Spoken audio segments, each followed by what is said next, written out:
Hello students, आज हम अपने यूनिट का लास्ट टॉपिक करेंगे जो कि है हमारा मूविंग कॉइल गैल्वेनोमीटर।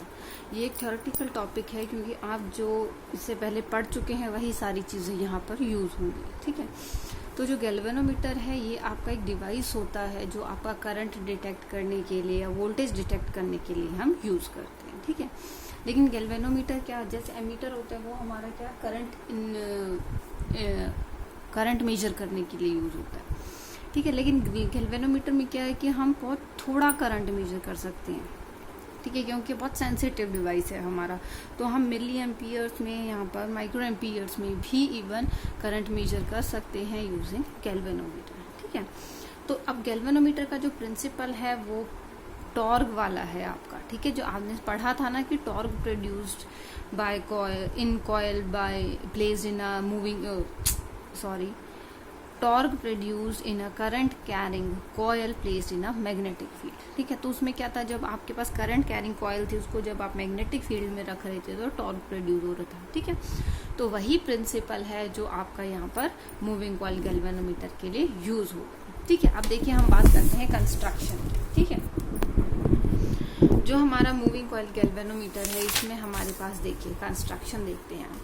हमने क्या किया है, मैग्नेट रखी है। ठीक है, नॉर्थ साउथ पोल्स हैं हमारे पास मैग्नेट के। फाइन, अब इसमें हमारे पास देखिए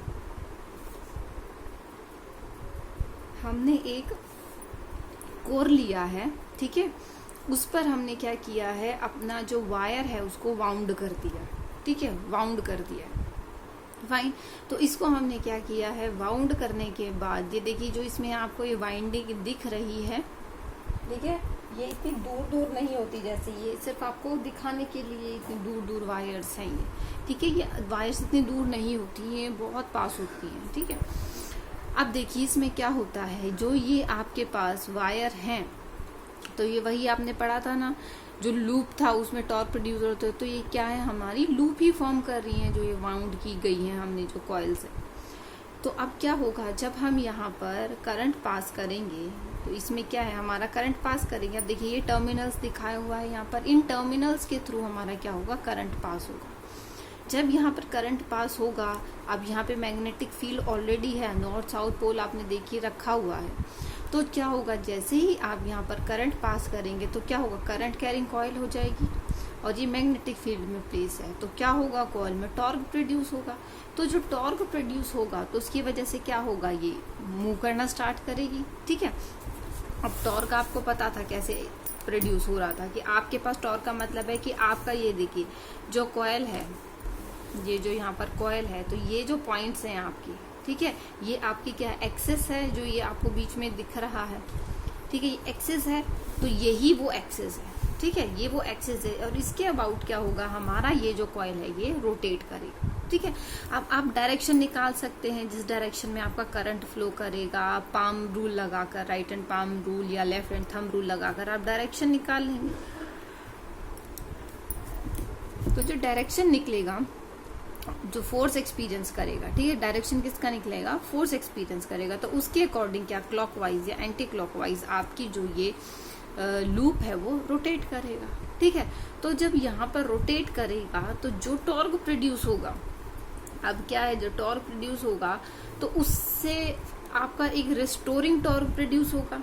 ठीक है, क्योंकि हमने जो है इसको कनेक्ट किया है। ठीक है, हमने क्या किया है, ये जो हमारा यहाँ पर है इसको हमने यहाँ पर नीचे इस पॉइंट से हमने अपने इसको स्प्रिंग से कनेक्ट किया है। ठीक है, ये अपना स्प्रिंग है, तो स्प्रिंग क्या करेगा, जब ये रोटेट करना स्टार्ट करेगा आपकी कॉइल, तो क्या होगा, आपका यहाँ पर रिस्टोरिंग टॉर्क प्रोड्यूस होना स्टार्ट हो जाएगा। ठीक है, तो आपने देखा था कल की जो हमने टॉर्क प्रोड्यूस किया था, तो टॉर्क का फॉर्मूला हमने किया था, जो हमने कल फॉर्मूला डिराइव किया था, है ना, टॉर्क का हमारा फॉर्मूला कहता है NIB और कैपिटल A। ठीक है, NIBA। ठीक है, और NIA क्या था, हमारा मैग्नेटिक मूवमेंट था, तो हमारा क्या था, MB। NIA हमारा क्या था, मैग्नेटिक मूवमेंट के इक्वल था। कल हमने ये सारी चीजें डिस्कस की थी। तो हमारे पास क्या होगा, टॉर्क प्रोड्यूस होगा वो टॉर्क प्रोड्यूस किसके इक्वल होगा, NIBA के इक्वल प्रोड्यूस होगा। फाइन। अब देखिए आपका जो यहाँ पर टॉर्क प्रोड्यूस हो रहा है, जो ये टॉर्क प्रोड्यूस करेगा, जो आपकी जब कॉइल रोटेट होगी उतना ही रिस्टोरिंग टॉर्क आपका यहाँ पर स्प्रिंग में प्रोड्यूस होगा।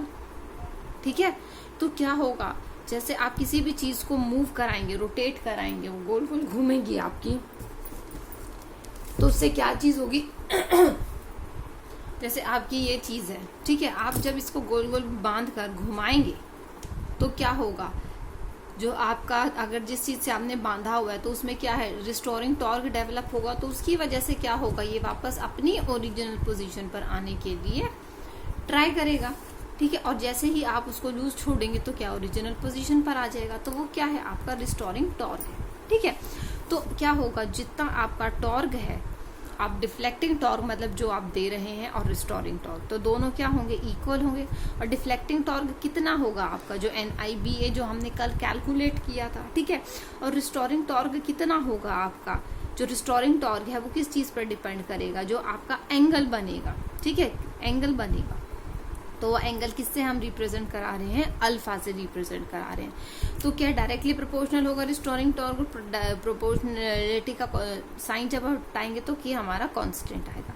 तो हमारा क्या, रिस्टोरिंग टॉर्क अल्फा के इक्वल्स टू NIBA होगा। तो यहाँ से अगर हम इस रिस्टोरिंग टॉर्क या जो एंगल की बात कर रहे हैं, हम उस एंगल की वैल्यू निकालें तो NBA/K और इंटू आई ये वैल्यू आएगी। तो इसका मतलब क्या है, जो हमारा अल्फा है वो किसके प्रोपोर्शनल है, वो करंट के प्रोपोर्शनल है। अब देखिए यहाँ पर बाकी सारी चीजें कांस्टेंट है, तो हमने भी क्या किया, इसको एज अ प्रोपोर्शनलिटी में चेंज कर लिया, क्योंकि हमारा देखिए number of turn constant, magnetic field constant, area of जो कॉइल है वो कांस्टेंट रहेगा, और जो कांस्टेंट ऑफ प्रोपोर्शनलिटी था ये हमारा जो के रिस्टोरिंग टॉर्क में आया था। तो ये भी क्या है, ये टर्म जो आई है NBA/K, ये भी हमारी क्या है, कांस्टेंट आई है। ठीक है, तो अब देखिए यहाँ से अगर हम करंट की वैल्यू निकालते हैं तो करंट की वैल्यू वही इक्वेट करके हम वैल्यूज को इधर उधर कर देंगे तो हमारे पास क्या, करंट की वैल्यू आ जाएगी। ठीक है, तो जो यहाँ से करंट की वैल्यू जब हम निकालेंगे तो करंट की वैल्यू में जब ये कांस्टेंट हम कंसीडर करेंगे, इसको हम बोलते हैं G, जिसे हम बोलते हैं गैल्वेनोमीटर कांस्टेंट। क्या बोलते हैं हम इसको, गैल्वेनोमीटर कांस्टेंट। ठीक है, अब देखिए आपके पास आपके पास क्या हो गया, I equals to G alpha. ठीक है, ये वैल्यू आ गई I equals to G alpha. तो जो G है इसकी अगर हम वैल्यू निकालें G इक्वल्स टू I/अल्फा, तो जो ये कांस्टेंट आता है इसे हम बोलते हैं क्या, figure of merit of galvanometer. ठीक है, तो जो कांस्टेंट आता है आपका किसका, एंगल जो हमने लिया था अल्फा और जितना हम करंट दे रहे हैं, तो ratio of current and the angle alpha is known as the figure of merit of galvanometer. अब बात करते हैं हम सेंसिटिविटी की। ठीक है, कि आपका जो गैल्वेनोमीटर है उसकी सेंसिटिविटी की अगर हम बात करें, ठीक है, तो अगर हम उसकी सेंसिटिविटी की बात करें तो हमारे पास क्या है, करंट और वोल्टेज की टर्म में सेंसिटिविटी आएगी। ठीक है, हमारे पास क्या होगा, करंट और वोल्टेज की टर्म में सेंसिटिविटी आएगी। ठीक है, तो जो सेंसिटिविटी है, अगर हम करंट सेंसिटिविटी की बात करें, ठीक है, करंट सेंसिटिविटी की बात करें तो हम यहीं से इसकी वैल्यू निकालें। ठीक है, करंट सेंसिटिविटी I, करंट, और S जो हम सबस्क्रिप्ट में यूज कर रहे हैं, it is use for sensitivity. ठीक है, करंट सेंसिटिविटी का मतलब क्या होता है कि आपका गैल्वेनोमीटर करंट के रिस्पेक्ट में कितना सेंसिटिव है। ठीक है, तो अगर हम इसकी बात करें, डेफिनेशन की बात करें, तो इसका क्या मतलब है, गैल्वेनोमीटर हम सेंसिटिव तब कह पाएंगे, ठीक है, जब वो किस छोटी सी डिफ्लेक्शन के लिए आपकी रीडिंग में बिल्कुल मतलब अगर थोड़ी सी भी डिफ्लेक्शन होती है, अगर आपने थोड़ा सा भी करंट पास किया है तो भी आपका जो गैल्वेनोमीटर है वो रीडिंग शो करेगी। इसका मतलब है कि आपका गैल्वेनोमीटर सेंसिटिव है। अगर हम करंट सेंसिटिविटी की बात करें तो इसका मतलब क्या, अगर आप थोड़ा सा भी करंट देंगे, ठीक है, अगर आप बिल्कुल 1 यूनिट भी करंट फ्लो करेंगे तो यूनिट कितनी है, मिली एम्पियर में भी हो सकती है, माइक्रो एम्पियर में भी हो सकती है। ठीक है, तो आपकी सेंसिटिविटी का मतलब है कि आप अगर थोड़ा सा भी करंट अगर देते हैं तो आपका जो गैल्वेनोमीटर है वो आपकी रीडिंग शो करेगा। ठीक है, क्या करेगा, वो आपकी रीडिंग शो करेगा, दैट मीन्स डिफ्लेक्शन प्रोड्यूस करेगा। ठीक है, तो हम इसको डिफाइन कर सकते हैं, deflection produced in a galvanometer when a unit current is pass through it. ठीक है, तो क्या है डिफ्लेक्शन, कैसे प्रोड्यूस होगी डिफ्लेक्शन, आपकी एंगल की टर्म में प्रोड्यूस हो रही है, तो आपके पास क्या होगा अल्फा अपॉन, अगर आप थोड़ा सा भी करंट पास करते हैं तो हम क्या बोलेंगे, थोड़ी सी भी डिफ्लेक्शन प्रोड्यूस हो रही है जब हम करंट पास कर रहे हैं, तो इसको हम क्या बोलते हैं, करंट सेंसिटिविटी। ठीक है, अब अल्फा की वैल्यू जो है वो क्या थी हमारी, NBA अपॉन के, ये हमने डिफाइन किया था, आई अपॉन अल्फा, जो हमने जी की वैल्यू यहाँ से निकाली थी, है ना, जी की वैल्यू जो हमने निकाली थी अल्फा अपॉन के, तो जी क्या था हमारा, कांस्टेंट था, और उस कांस्टेंट की वैल्यू क्या थी हमारी, जी की वैल्यू जो थी, जी क्या था हमारा, के अपॉन NBA। ठीक है, यही वैल्यू थी हमारी, के अपॉन NBA, तो उसी चीज को हमने क्या किया है, यहाँ पर पुट कर दिया है। ठीक है, तो NBA अपॉन के हमारी ये वैल्यू आ, फाइन। तो अब देखो यहाँ पर क्या था, दूसरा आता है हमारा वोल्टेज सेंसिटिविटी, ये तो था करंट सेंसिटिविटी। अब वोल्टेज सेंसिटिविटी का मतलब है कि आपकी डिफ्लेक्शन प्रोड्यूस्ड होगी जब आप थोड़ा सा भी वोल्टेज अप्लाई करेंगे। क्या होगी, आपकी डिफ्लेक्शन प्रोड्यूस होगी जब आप बहुत थोड़ा सा भी करंट वोल्टेज अगर अप्लाई करेंगे। ठीक है, तो अब वोल्टेज को हम क्या लिख सकते हैं, V इक्वल्स टू IR। अब यहाँ पर अगर हम I की वैल्यू पुट कर दें तो हमारे पास वैल्यू आ जाएगी। तो अगर हम I की वैल्यू पुट करते हैं और अगर हम यहाँ सेंसिटिविटी निकाल रहे हैं तो हम क्या करेंगे, सेंसिटिविटी की ही टर्म्स में वैल्यू पुट करेंगे। तो NBA अपॉन के जो हमने वैल्यू निकाली थी, तो हमारे पास क्या है, ये वैल्यू आ जाएगी VS का, वोल्टेज सेंसिटिविटी की। ठीक है, तो हम क्या बोल सकते हैं, वोल्टेज सेंसिटिविटी ये हमारा क्या है, करंट सेंसिटिविटी है। ठीक है, क्या है, ये हमारी करंट सेंसिटिविटी है। तो हम क्या बोल सकते हैं कि करंट सेंसिटिविटी अपॉन R। ठीक है, ये हमारा I है और ये हमारा अल्फा है, और अल्फा अपॉन I ये इसकी वैल्यू है, अल्फा अपॉन I। ठीक है, तो हम क्या बोल सकते हैं कि करंट सेंसिटिविटी अपॉन R अगर हमारी वैल्यू है तो वो हमारा वोल्टेज सेंसिटिव। फाइन, तो अब देखिए अगर हम बोलते हैं सेंसिटिविटी किस चीज पर डिपेंड करती है, तो सेंसिटिविटी किस पर डिपेंड कर रही है, नंबर ऑफ कॉइल्स पर, मैग्नेटिक फील्ड पर, एरिया ऑफ कॉइल पर। ठीक है, और आप जो टॉर्क प्रोड्यूस करें, क्योंकि कांस्टेंट हमारा वहीं से आ रहा है के, है ना, तो जो रिस्टोरिंग टॉर्क जो आ रहा है तो हमारा किस चीज पर डिपेंड कर रही है, नंबर ऑफ कॉइल्स पर, मैग्नेटिक फील्ड पर, एरिया पर, और जो हमारा रिस्टोरिंग टॉर्क है उस चीज पर डिपेंड कर रही है।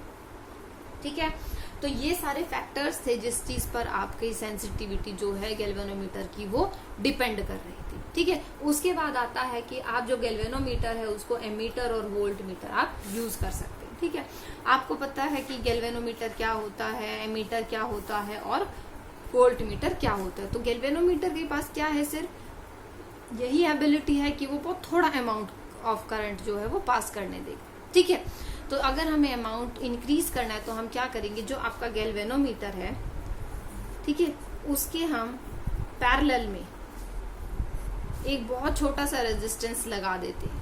ठीक है, हम क्या करें, अपने गैल्वेनोमीटर के पैरेलल में एक बहुत छोटा सा रेजिस्टेंस लगा देते हैं। ठीक है, तो क्या होगा, अगर हमारा टोटल I करंट आ रहा है तो यहाँ से आपका IG करंट फ्लो कर जाएगा, गैल्वेनोमीटर करंट, और जो रिमेनिंग करंट होगा I माइनस IG वो आपका यहाँ से क्रॉस हो जाएगा, और ये आपका क्या है, RS, मतलब जो आपने रेजिस्टेंस लगाया है शंट में, दैट मीन्स पैरेलल में लगाया।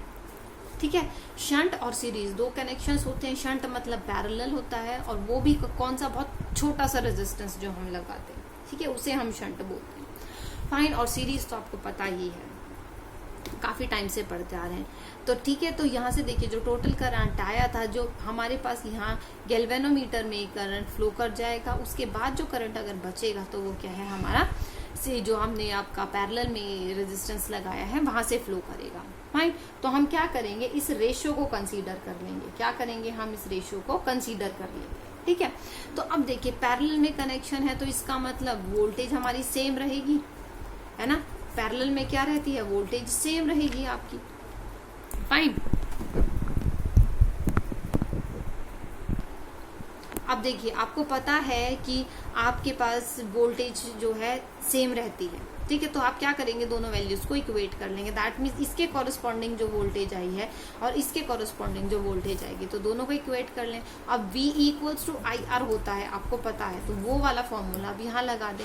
G क्या है, आपके गैल्वेनोमीटर का रेजिस्टेंस, और RS क्या है, आपका ये शंट में रेजिस्टेंस जो यूज किया है आपने, ठीक है। तो आप क्या कर सकते हैं, सिर्फ यही एक इक्वेशन है जिसको आप याद कर लें, ठीक है, क्योंकि बाकी सारी वैल्यूज जो होंगी वो हमें इस इक्वेशन से डिराइव करनी है, ठीक है।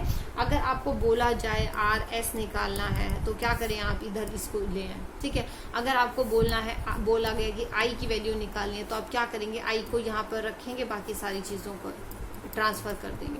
तो उसके अकॉर्डिंग आप अपने वैल्यूज को लेफ्ट राइट शिफ्ट करके जो भी आपके पास अननोन चीज होगी या अननोन वैल्यू होगी उसको आप कैलकुलेट कर सकते हैं, ठीक है। ये है आपका how you can make galvanometer into, how you can convert galvanometer into an ammeter, ठीक है। उसके बाद आता है आपका कि आप गैल्वेनोमीटर को वोल्ट मीटर में कैसे कन्वर्ट कर सकते हैं, ठीक है। अब आपका वो गैल्वेनोमीटर को वोल्ट मीटर में कन्वर्ट करना है तो आप क्या करेंगे, गैल्वेनोमीटर के अक्रॉस आप सीरीज में एक रेजिस्टेंस लगा देंगे, ठीक है। क्या करेंगे आप, सीरीज में एक रेजिस्टेंस लगा देंगे, ठीक है। अब देखिए सीरीज में रेजिस्टेंस लगा देंगे तो आपके पास क्या है, करंट सेम रहेगा, ठीक है। क्या रहेगा, करंट सेम रहेगा अगर आपने सीरीज में लगाया है तो आपको पता है। अब जब हमने इसको सीरीज में कनेक्ट किया है तो आपके पास क्या रहेगा, करंट सेम रहेगा। तो जितना करंट आपने यहाँ पास किया है उतना ही यहाँ वोल्टेज दोनों में रहेगी, ठीक है। इतनी वोल्टेज अगर रहेगी इन दोनों के कॉरेस्पॉन्डिंग, अगर हमारी V वोल्टेज है तो I इक्वल्स टू क्या होता है आपका, I equals to V by R, ठीक है। I equals to V by R, तो पोटेंशियल कितना अप्लाई किया है, V, और R की वैल्यू क्या हो जाएगी, इसका जो रेजिस्टेंस है और इसका जो रेजिस्टेंस है, R सीरीज में, ठीक है, R हमारा जो है सीरीज में है कनेक्टेड, फाइन। तो हम इसको R बोल लें या सिंपल कोई भी आप नोटेशन ले सकते हैं, RP हम अगर ले लें तो P रहने दो क्योंकि यू मे गेट कंफ्यूज कि P मीन्स पैरेलल, ठीक है। तो सिंपल R ले लेते। तो अगर गैल्वेनोमीटर का हमारा रेजिस्टेंस G है और इसका रेजिस्टेंस R है तो आपकी वैल्यू क्या हो जाएगी, G अपॉन R हो जाएगी, ठीक है। तो कितना करंट हमारे पास रहेगा, तो आपको देखिए यहाँ से जो भी वैल्यू आपको निकालनी होगी आप वो वैल्यू यहाँ से निकाल सकते हैं, ठीक है। तो आपको क्या है, सिर्फ ये इक्वेशन पता होनी चाहिए। तो ये था कि हम गैल्वेनोमीटर को वोल्ट मीटर में कैसे कन्वर्ट कर सकते हैं और गैल्वेनोमीटर को हम एमीटर में कैसे कन्वर्ट कर सकते हैं, ठीक है। तो ये आपका चैप्टर यहाँ कंप्लीट होता है और इसको अच्छे से अपनी बुक से गो थ्रू करना और अपने इसके क्वेश्चन सॉल्व करने की ट्राई करना, ठीक है। Thank you students, that's all for today and here completes your unit 4।